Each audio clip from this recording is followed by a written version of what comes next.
Ces combattants doivent absolument gagner leur prochain combat. La zone, si ces combattants que je vais vous présenter ne gagnent pas leur prochain combat, ils risquent d'être dans des super gros problèmes. Ça risque d'être très compliqué pour eux. Alors salut la zone, j'espère que vous allez super bien.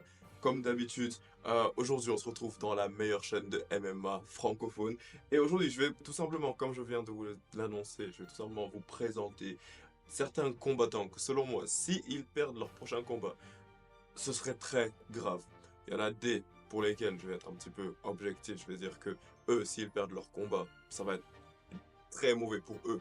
Mais il y en a d'autres que littéralement, s'ils perdent leur combat, moi je serais en danger. Je serais littéralement en danger. Je deviendrais un danger pour moi-même. Parce que ces certains combattants ne doivent juste pas perdre, ok? On va commencer tout d'abord par Israël Adesanya. Vous allez savoir à quel point celui-là il est personnel. Mais Adesanya, il ne peut juste plus perdre. Il n'a juste plus le droit de perdre. Il a perdu, je pense, ses 3 derniers combats. Et donc techniquement, 4 de ses... Genre, il a perdu 4 de ses 5 derniers combats. C'est ça qui est un petit peu chaud. Et le pire dans tout ça, c'est que lorsque tu regardes Adesanya se battre, comme lorsque tu le regardais se battre contre Dricus Duplessis, et lorsque tu regardes le premier round de Adesanya contre Nassourdine Imavov, tu vois que Adesanya, il l'a toujours en fait. Genre, je vous promets les gars, je sais que vous êtes tous contre Adesanya en ce moment. Je sais que vous pensez tous qu'Adesanya il est finito et tout. Mais je vous promets que il l'a encore.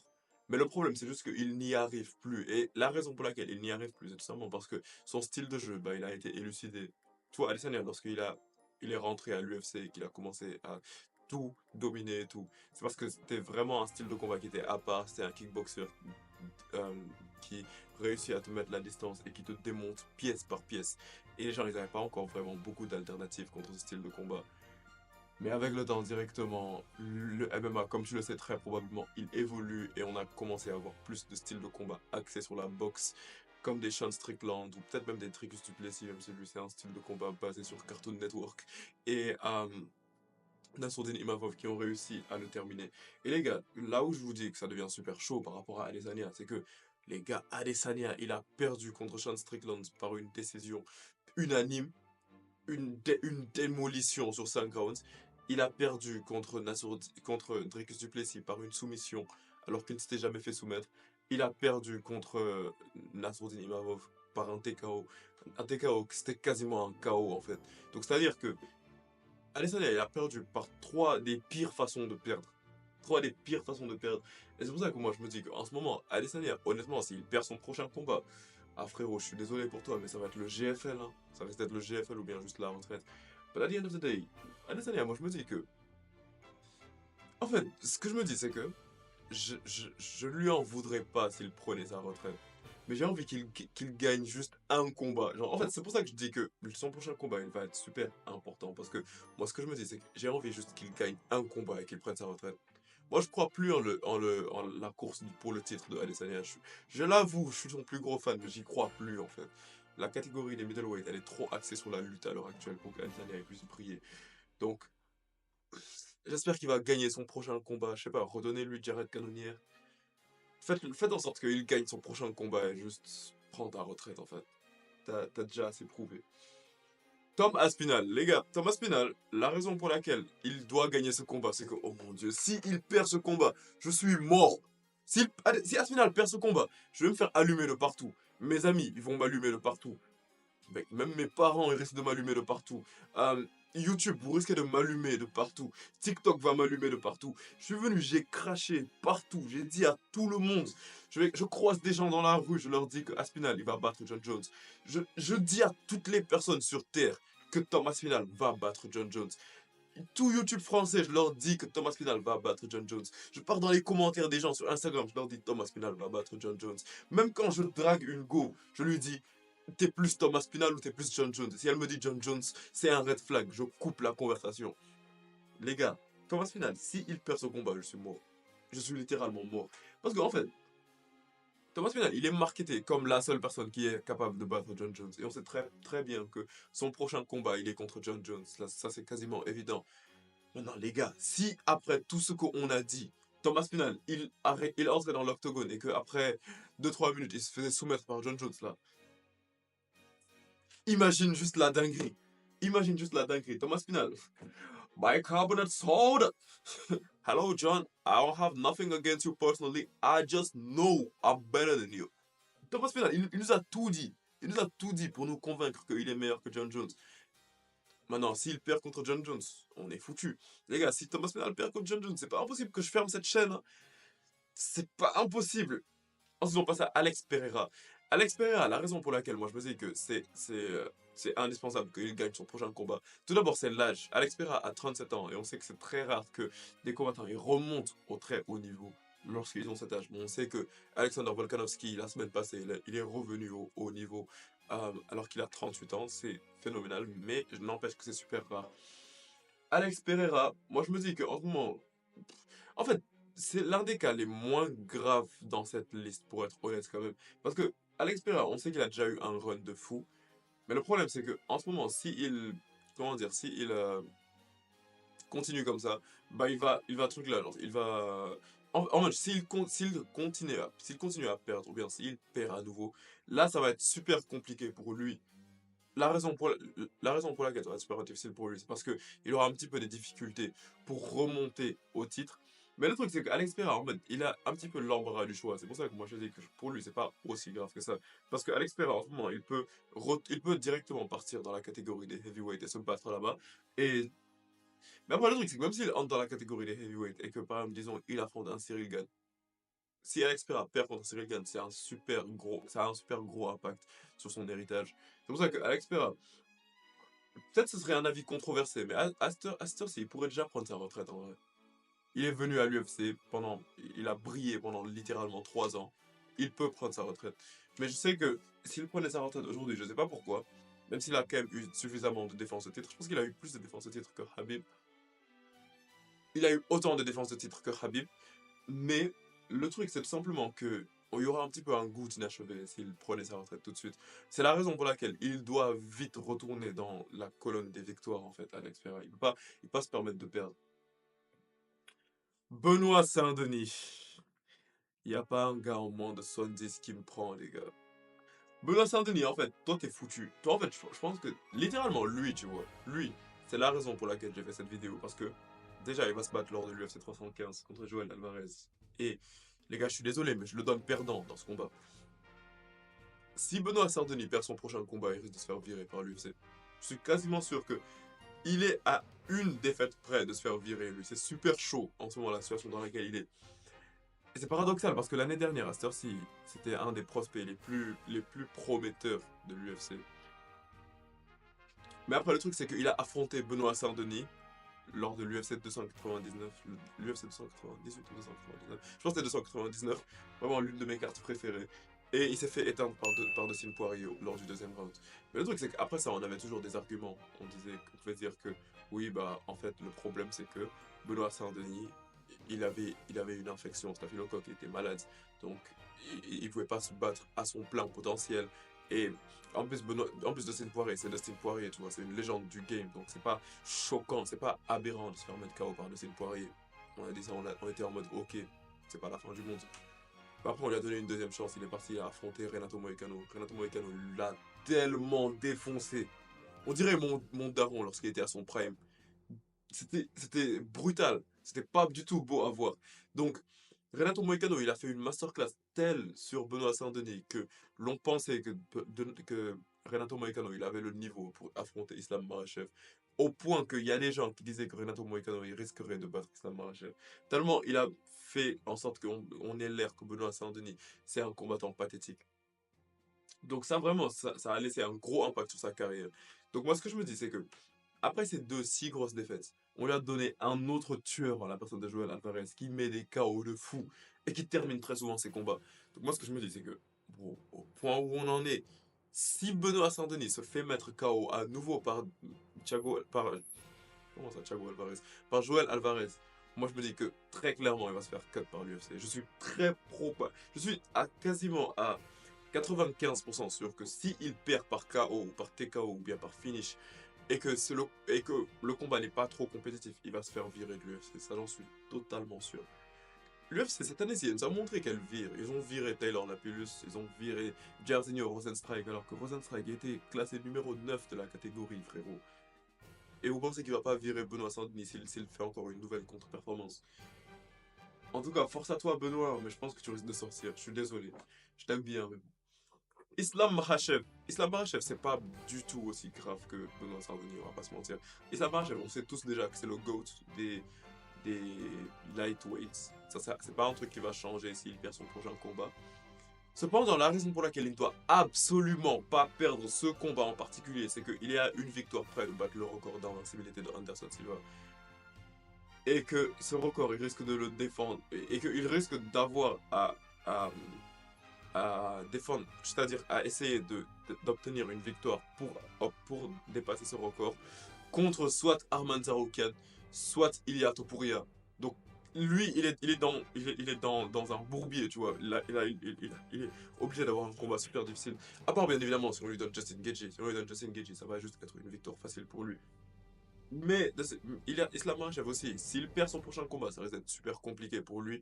Parce que en plus de ça, Islam, il a clairement dit qu'il lui reste, genre que littéralement, maximum, il lui reste un combat en lightweight avant de partir en welterweight. Parce que j'imagine qu'après sa prochaine victoire, il va poser la ceinture et monter en welterweight pour aller, pour aller juste récupérer la ceinture des welterweight. En plus, il y a même moyen qu'il se batte plus en lightweight déjà.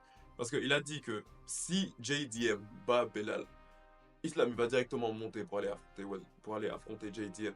Donc le truc c'est qu'en ce moment, bah Islam il est un petit peu, en ce moment c'est un petit peu chaud pour lui parce qu'en mode, si il perd ce combat, c'est pas grave, si on lui donne un combat contre Ilia Topuria, c'est peut-être en partie la raison pour laquelle il n'est pas super hypé pour affronter Ilia. Si Islam perd contre Ilia, déjà il va devoir, déjà je veux dire il va jamais battre le record d'invincibilité de Anderson Silva, mais ça va lui faire perdre du temps de fou parce que peut-être qu'il va devoir, si Ilia le met KO brutalement ou un truc comme ça, peut-être qu'il aura pas un rematch automatique.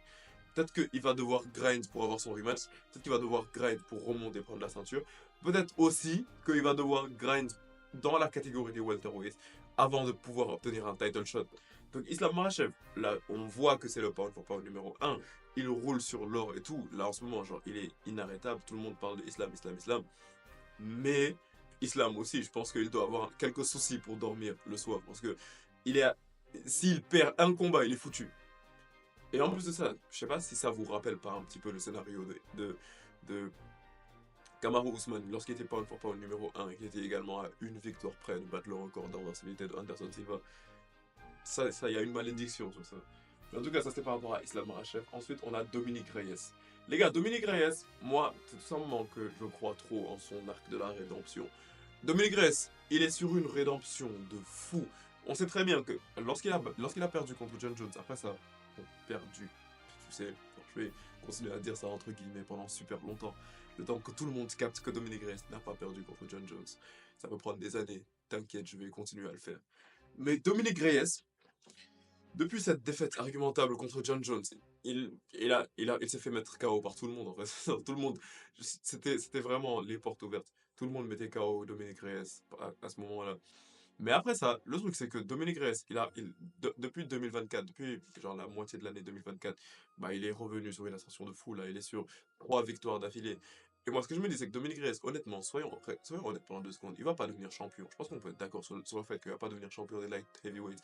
Les light heavyweights c'est juste trop serré, genre il y a Yuri Prohaska, Magomed Ankalaev, Alex Pereira, genre en mode, tu deviens pas champion, mais Dominic Reyes, je pense qu'il va au moins entrer dans le top 5. Je pense qu'il va au moins monter au point d'entrer dans le top 5.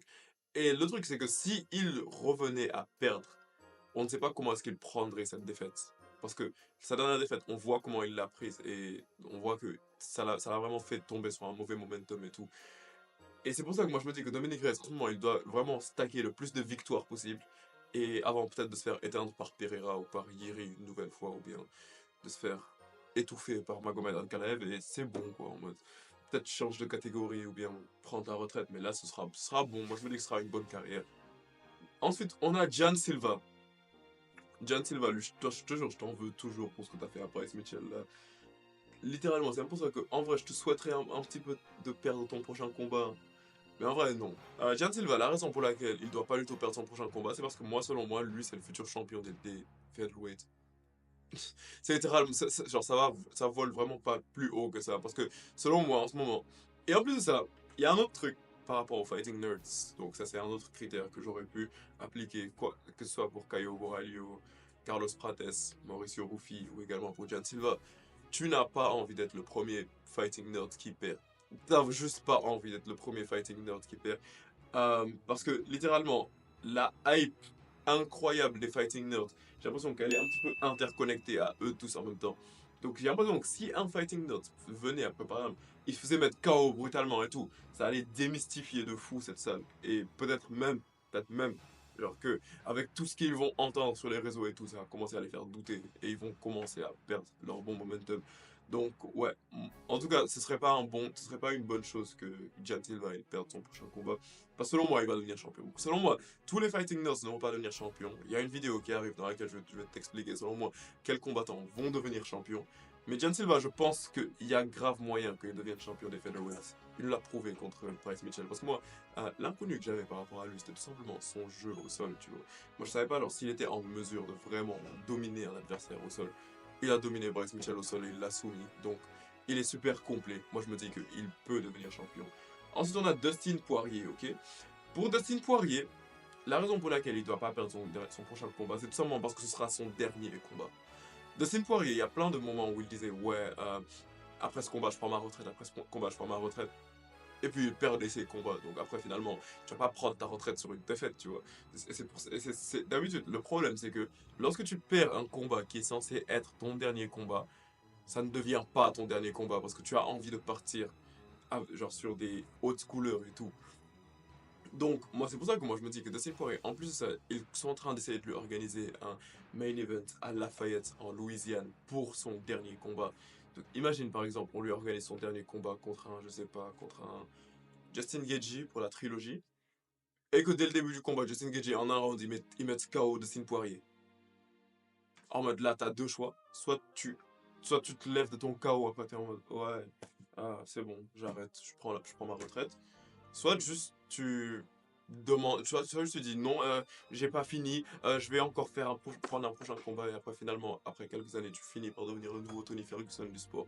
Donc moi je me dis que Dustin Poirier, il doit vraiment tout faire en mode frérot, donne tout ce que t'as dans ton camp d'entraînement actuel et juste fais-nous du Dustin Poirier classique en mode viens, détruis ton adversaire et après viens et parle-lui en mode sois un petit peu passif-agressif. Fais genre que t'es un bon gars alors qu'à la fin de la journée on voit que t'es pas une bonne personne. Tu bats ton adversaire, après tu viens, après tu utilises des fucking you know what you did? You know what you did? Oh, don't count them chickens out. Des, des trucs en mode you're gonna fight Gage next. Oh, this is my house. This is my house. You gotta respect me. Dustin Poirier. En tout cas, ça c'est par rapport à Dustin Poirier. Maintenant, on a Ian Gary. Ian Gary, tu dois gagner ton prochain combat. Hein. Je sais pas comment tu vas faire, mais tu dois absolument battre Carlos Prates. Ça, c'est une des rares fois que je suis bub littéralement pour toi. Parce que Ian Gary, en fait, je pense qu'il a fini wow, j'ai failli dire un truc qui aurait été très sus. J'ai failli monter, on va dire, dans le train de la hype de Ian Gary. J'ai failli dire un truc qui allait être très, genre qui aurait pu être mal interprété, qui aurait pu être sorti de son contexte.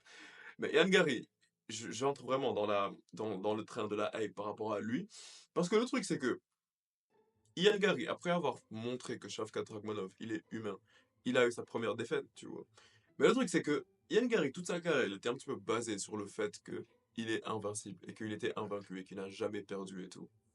Maintenant, il a connu sa première défaite. Et d'habitude, le truc, c'est après la première défaite d'un combattant qui est invaincu, c'est là que l'on se rend compte de quoi il est vraiment fait, tu vois. Avec Georges Saint-Pierre, c'était exactement la même chose lorsqu'il a perdu son premier combat. Les gens commençaient à se dire que ouais, bon, en fait, lui, c'était pas trop ça et tout. Mais le truc, c'est pas vraiment est-ce que tu perds, mais c'est comment est-ce que tu reviens de cette défaite.